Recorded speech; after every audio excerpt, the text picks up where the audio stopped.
Hey everyone! In this guide, I'm going to show you how to clear your tax return and start over in TurboTax Online using the updated 2026 layout.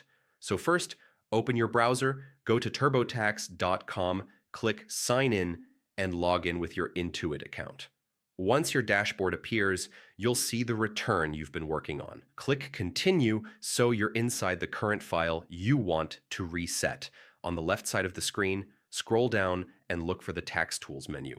Click it and then select Clear and Start Over. TurboTax will show a warning letting you know that clearing your return deletes everything, your income entries, deductions, credits, and all the information you've typed so far. If you're sure you want to wipe the return, click Yes, Clear My Return.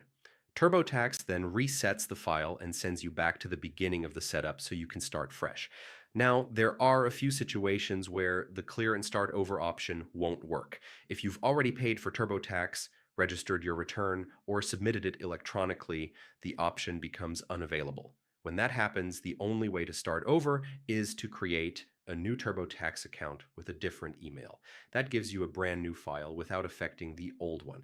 Once the return is cleared, you'll be back at the starting screen where you choose your filing status and begin entering your information all over again. If you want to save anything from your previous attempt, maybe a number or a deduction you want to remember, take a quick screenshot before clearing, because none of your old data will remain inside TurboTax after the reset. And that's it.